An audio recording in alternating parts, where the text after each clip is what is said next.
Bonjour les filles. Alors, je vous donne enfin la fin du gilet marin. Je suis désolée, j'ai plus le modèle pour vous le montrer, mais vous le trouverez. Je l'ai mis en photo et puis j'ai plusieurs vidéos dessus, donc il faudra vous repérer comme ça. Donc, je vous fais un petit plan fixe pour que vous puissiez faire la photo. Alors il y a une dame qui m'a dit qu'il fallait que je lève le cahier, donc je vais essayer de lui faire plaisir. Comme ça, elle verra peut-être bien. Voilà.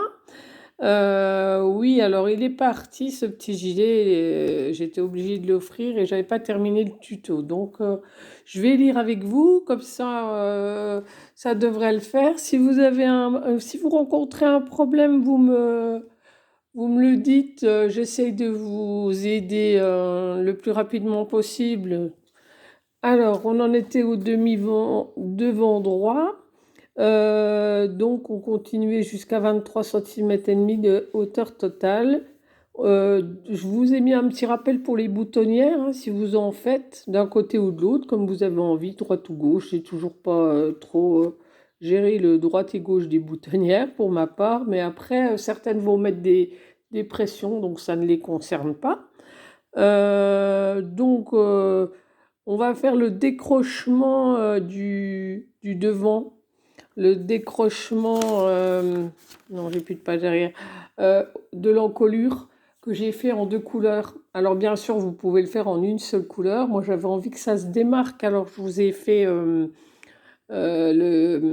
comment dire, le tour en blanc. Donc là à ce moment-là vous faites 22 mailles en marine et les autres en blanc jusqu'à la fin du rang. Et vous faites de cette couleur, de cette façon pendant 1,5 cm, c'est-à-dire qu'on a du bleu marine et du blanc pendant 1,5 cm. On croise bien ces fils toujours et à 25 cm de haut, on rabat les mailles blanches. Donc on fait comme ça et après ça monte comme ça le blanc, hein. On fait ça, ça et le bleu continue. Et après, donc vous allez jusqu'aux 25 cm et vous laissez vos mailles en attente. Soit vous laissez les mailles en attente, soit vous rabattez, comme vous voulez. Moi, j'avais envie de tester la technique de rabattre les mailles en même temps, en alternant sur une aiguille toutes les mailles, là. Et ben franchement, j'ai été enchantée de ce truc. Ouais, c'est bien à faire, hein. Et puis, les coutures, c'est toujours pas ma tasse de thé. Donc, franchement, si vous n'avez pas essayé, j'ai dû mettre une petite vidéo. J'avais vu ça, je sais plus où. Et franchement, c'est très bien. D'autres personnes m'ont dit qu'ils l'utilisaient régulièrement.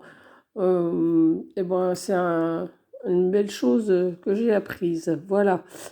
Donc, on fait ensuite le même principe pour l'autre côté, hein, bien sûr. On fait le demi-devant droit et ensuite le demi-devant gauche. C'est-à-dire que là, on va avoir fait celui qui est comme ça, là. Et là, on fait celui qui est comme ça.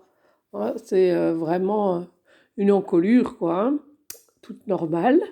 Puis quand vous avez fini vos deux demi-devants, vous attaquerez les manches ou vous terminez le montage déjà des demi-devants avec le dos, faire les coutures comme vous avez envie, hein, dans l'ordre que vous voulez. Alors les manches, moi j'ai monté 48 mailles en, en bleu marine et puis après j'ai fait des rayures. Alors je sais plus exactement comment j'ai fait mes rayures. Enfin, je vois sur les photos, donc vous agrandissez, vous voyez, hein, si vous voulez faire exactement le même modèle, mais il y a vraiment pas d'obligation pour les faire toutes de la même couleur, ou vous pouvez alterner ou non, ou faire une manche blanche, une manche bleue, pourquoi pas. Je crois que les trois premières rayures, comment dire, j'ai fait comme le bas du gilet, elles sont au même espacement que le bas du gilet. Et puis après, j'ai fait un autre rythme. Et en agrandissant, on voit bien, comme c'est des barres de points mousse, c'est facile à se repérer. Voilà, voilà ce que je peux vous dire pour les manches. Et bien sûr, il y a des augmentations à chaque bout, hein, enfin de chaque côté, je devrais dire, au début et à la fin du travail. Et donc c'est 8 fois 10 mailles et on tricote ça sur 17 centimètres. Ensuite, là par contre vous rabattez. Quand vous avez fait vos 2 manches que vous avez rabattues, vous pouvez les coudre sur votre travail. Ensuite, vous cousez des boutons si vous en avez besoin, ou si vous n'en avez pas besoin. Vous passez à côté, vous mettez vos pressions. Alors, je pense que je vous ai à peu près tout dit. Je vous félicite d'être allé au bout de votre projet. Et prochainement, je fais le tuto pour le bonnet, enfin le petit bachi. Vous savez, le petit bonnet marin, là, béret marin. Il faut dire bachi, en fait, si on veut le bon mot. Donc, je vous fais ça prochainement. Et j'espère que vous avez tout bien suivi. Si ça vous a plu, merci de liker, de vous abonner. Il y a aussi une page Facebook si vous voulez. C'est le même que sur YouTube, Mamilène88. Comme ça, vous me retrouvez, vous ne manquez rien. Et ma foi, je vous souhaite un bon week-end, une belle soirée. Ici, ben, c'est averse et soleil, on va dire. C'est sympa. Averse, soleil, averse, soleil. Et encore félicitations pour votre travail. À bientôt. Bonne soirée, mesdames.